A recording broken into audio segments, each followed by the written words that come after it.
उसके घर के अगले कमरे में दो बड़ी कढ़ाई में कोयले जलाकर रखे गए थे। हम सब वहीं बैठ गए। थांबे की माँ ने सबको छेड़ दिया। गपशप करते दोपहर कब गुजर गई और शाम कब फैल गई पता ही नहीं चला। शाम को भी थांबे ने हम लोगों को आने ना दिया, बल्कि वह तो पड़ोस के दोरजे परिवार को भी बुला लाया। दोरजे परिवार में दोरजे पति पत्नी के अतिरिक्त 4 बच्चे थे। कड़ाके की ठंडी थी। थांबे की माँ बार बार कोयला सुलगाती, लकड़ियाँ जलाती, किसी तरह कमरे को गर्म रखने का प्रयास कर रही थी। दोरजे की 2 लड़कियाँ थांबे की बहनों के ही उम्र की थी। थांबे की माँ ने रात के भोजन का आग्रह किया। मेरी माँ ने मना किया, किंतु शीघ्र ही हम सब मान गए, क्योंकि हमारी भी इच्छा वहाँ से उठने की नहीं हो रही थी। लड़कियों ने मिलकर थुकमा, तिब्बत का एक खाद्य पदार्थ बनाना शुरू किया। पानी में आलू और सेवई उबल जाने के बाद जब उसमें भेड़ के मांस के टुकड़े डाले गए, तब मेरी माँ को अपनी भेड़ों का ध्यान आया। उन्होंने मुझे भेड़ों को सुरक्षित घर के अंदर करने के लिए भेजा। रात अभी अधिक नहीं बीती थी, किंतु गांव में सन्नाटा छा गया था। बर्फीली हवाओं से शरीर की हड्डियां तक काँप रही थी। उजाली रात में पहाड़ों के शिखर चांदी के समान चमक रहे थे। चारों तरफ धुआं धुआं सा फैला लग रहा था। भेड़ों को कमरे में करके मैं थांबे के घर लौटने ही वाला था कि उसके घर से महिलाओं के चीखने चिल्लाने की आवाज़ें आने लगी। मैं हतप्रभ था। अचानक ये क्या हो गया?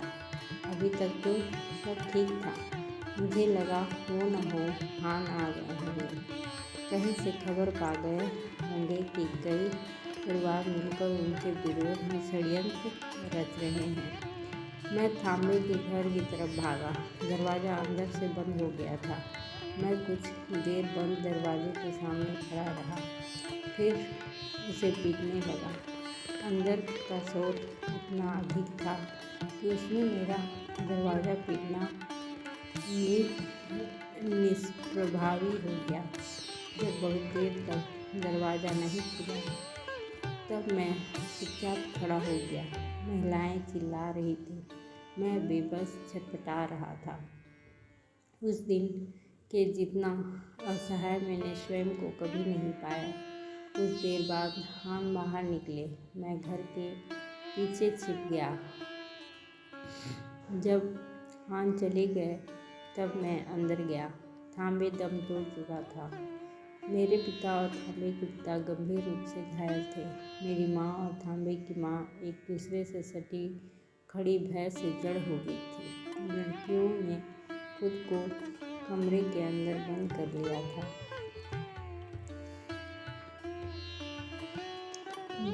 व्यक्ति आकाश की तरफ देखने लगा। 30 साल पहले का वह हृदय विदारक दृश्य उसकी आंखों में तैर गया। उसकी आंखें लावा उगलने लगी तथा सांस तेज चलने लगी। उसके होठों के किनारे से थूक की पतली धार बढ़ गई। उसमें बदले में कुछ ना कर पाने की बेबसी की पीड़ा आज भी उसके चेहरे पर जस की तस जमी थी। मेरे मन में भी एक अजीब सा अवसाद फैल गया। मैंने उसकी पीठ को धीरे से थपथपाया। मुझे ध्यान आया कि नाश्ते के बाद से मैंने एक भी सिगरेट नहीं पी, जबकि इतनी ठंड में अब तक 2-4 पी डालता। जेब से सिगरेट का पैकेट निकालकर मैंने उसकी तरफ बढ़ाया। अब तक वह कुछ संयत हो गया था। उसने एक सिगरेट निकालकर होठों में दबा ली। मैंने भी एक सिगरेट ली। लाइटर से उसकी और अपनी सिगरेट जला ली। 1-2 गहरे कस के बाद वह खांसने लगा। थोड़ी देर बाद जब समझा तो फिर बताना शुरू कर दिया। बहुत अन्याय हुआ है बाबूजी, कब तक सहेंगे। मैं चुप नहीं बैठा था। कई संगठन बनाए थे मैंने, तब मैं जवान था, बड़ा उत्साह था मुझ में। धीरे धीरे सब खत्म हो गया। मैं कमज़ोर और अकेला पड़ गया।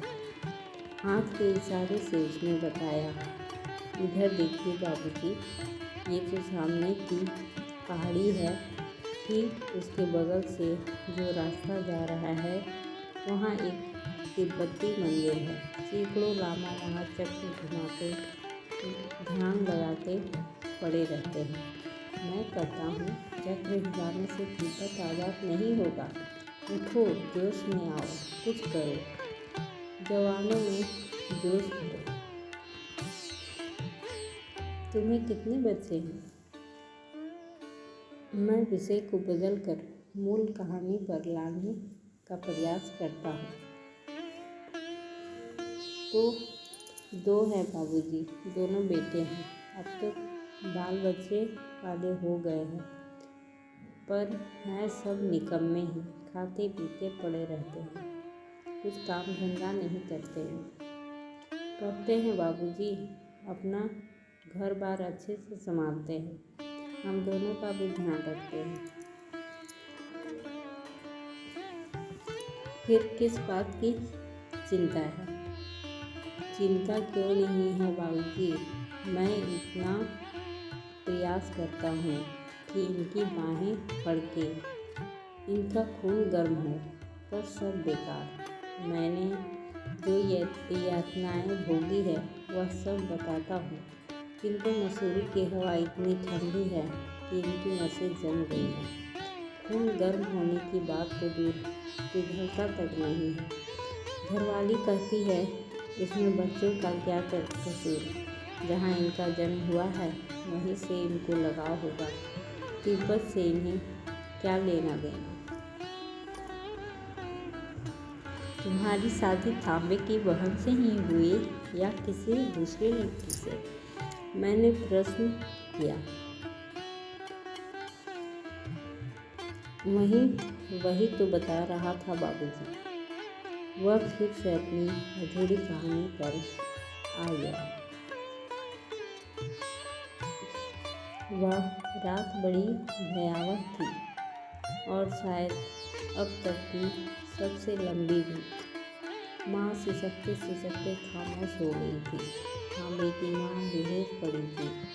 तांबे के पिता को सवेरे तक होश आ गया था, किंतु उनके पैर की हड्डी टूट गई थी, वो लंगड़े हो गए थे। मेरे पिता की आँख में चोट लगी थी। धीरे धीरे उसमें सड़न पैदा हो गई और 15 दिन बाद वो चल बसे। दौड़ते परिवार पूरी तरह सुरक्षित था और डर के मारे रात में ही अपने घर चला गया।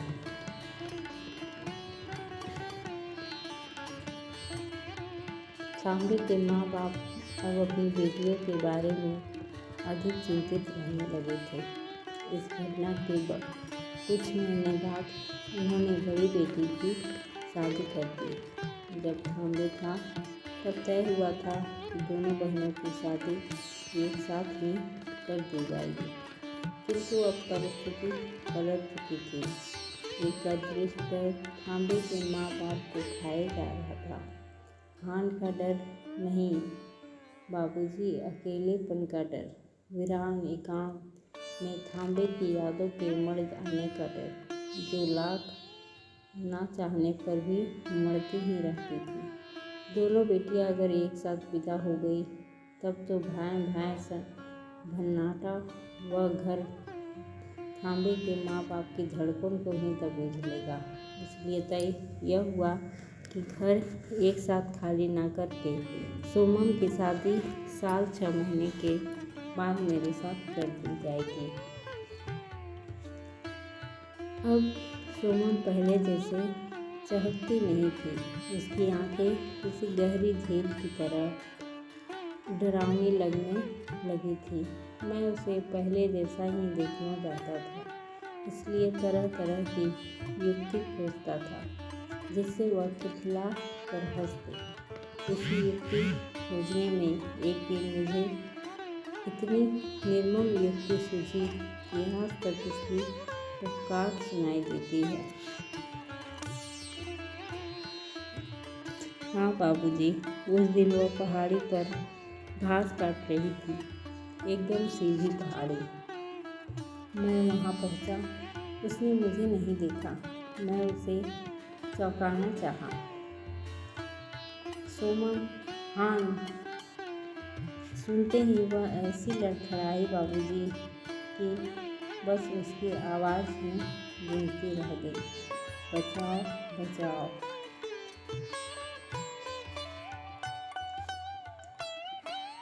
इतनी भयानक स्मृति के उभर जाने से व्यक्ति फिर आहत हो गया। मैंने स्वयं को गुनाहगार माना। राख के ढेर से इतनी पुरानी पीस को टटोल कर निकालने का काम तो मैंने ही किया था। व्यक्ति के चेहरे पर अंतहीन दर्द फैल गया है। थोड़ी देर की चुप्पी के बाद वह आगे बताने लगा। उसकी आवाज़ अब कुछ अधिक भीगी सी हो गई है।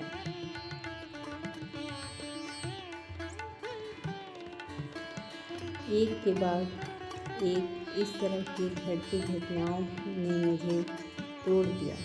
जीने की इच्छा समाप्त हो गई थी। मैं स्वयं को हत्यारा मानने लगा था। मानने क्या लगा था ही। अब ना खुशी रह गई थी, ना उल्लास। सिर्फ एक सहमी सी घबराहट जो 20 घंटे पीछा करती रहती थी। नियति को शायद यही मंजूर था, किंतु पश्चाताप की आग एक लकीर बनकर सांप सी बल खाती मेरे अनंत में तैरती रहती थी। हान के रुकने और जाने में अब मेरी कोई रुचि नहीं रह गई थी, किंतु संदेही हान मुझ पर तनिक भी भरोसा न करते। पकड़कर घंटों बैठा लेते। उनके प्रश्नों से मैं तिलमिला कर रह जाता। माँ अब अधिक डरने लगी थी और चाहती थी कि मैं कहीं अन्यत्र चला जाऊं, देश छोड़ दूं। जान तो बची रहेगी। मेरा भी मन अब वहाँ नहीं लगता था। तमाम यादें मुझे जकड़ लेती थी। जो पहाड़ मुझे इतने प्यारे लगते थे वही अब डरावने लगने लगे। चारों तरफ एक राक्षस निखारता रहता था। फिर मैं भी वहाँ से आना नहीं चाहता था। मैं ना तो माँ को छोड़ सकता था, ना देश को। माँ रात दिन एक ही रट लगाए रहती। उनका कहना था कि कुछ दिन की बात है, जब सब ठीक हो जाएगा तब मैं फिर लौट आऊँगा और तब तक वो अकेली रह लेगी। मेरी भोली माँ अंगारे में बर्फ मिलने की उम्मीद कर रही थी।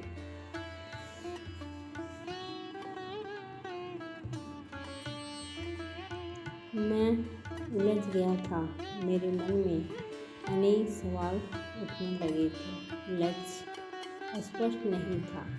द्वंद्व मचा था दिल और दिमाग में।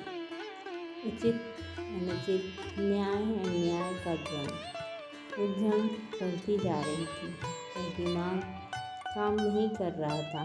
माँ पल पल टूट रही थी, घुट रही थी मुझे वहाँ से हटाने और रखने, दोनों बातों से।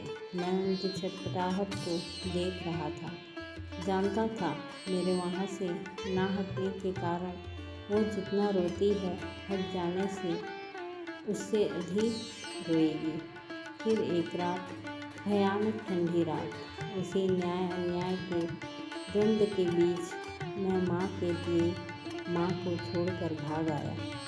माँ जो करना चाहती थी कर ली, लेकिन मैं कुछ दूर चलता, फिर पलटकर पीछे देखता। जी करता लौट आऊं। फिर सीने में उठती आग को दबाता मैं आगे बढ़ता। छूटते पहाड़ मुझे रुक जाने को कह रहे थे। मेरा इरादा बदलता भी, किंतु फिर ना जाने कैसे मैं आगे बढ़ने लगता। दारुण ठंड में पहाड़ दर पहाड़ लांघता, छुपता छुपाता आपके देश में आ गया। किंतु सच कह रहा हूँ बाबूजी, मेरी आत्मा वहीं रह गई। तिब्बत देखे बहुत दिन हो गए। कितने उत्सव, मेले, त्यौहार बीत गए होंगे। अब तक माँ की भी कुछ खबर नहीं मिली। अब जब कुछ कर पाने में असमर्थ हो गया हूँ, तब उत्तर के आकाश में तिब्बत तलाशता हूँ। आकाश में अधिक बादल देख अंदाज़ा लगा लेता हूँ कि वहाँ भी बादल होंगे। धूप देख सोच लेता हूँ कि वहाँ भी धूप खिली होगी।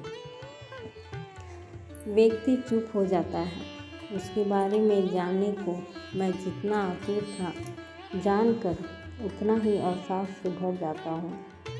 होटल में पराठा बनाते लड़के ने व्यक्ति को आवाज़ लगाई। उससे ऊनी कपड़ा खरीदने कुछ ग्राहक आ गए थे। मैं बड़े आदर के साथ व्यक्ति को प्रणाम करता हूँ। वह घुटने पर हाथ रखकर उठता है, उत्तर के आकाश की ओर निहारता है तथा हारे हुए खिलाड़ी की तरह अपने बोझिल कदमों से धीरे धीरे चलता हुआ होटल में चला जाता है। मैं भी उठता हूँ। अब मसूरी घूमने की मेरी इच्छा तिरोहित हो गई है। मीलों फैले पहाड़ जिन्हें देखकर मन में मस्ती सी छा जाती थी, ना जाने क्यों खामोश और उदास लग रहे हैं। मैं सिगरेट निकालता हूँ, सुलगाकर होठ में दबा देता हूँ। टीले पर बैठा लड़का अब भी बांसुरी बजा रहा है, किंतु अब उस धुन की मधुरता कहीं खो गई है। दोस्तों, अगर ये कहानी आपको अच्छी लगी है तो लाइक, शेयर और सब्सक्राइब करें। धन्यवाद।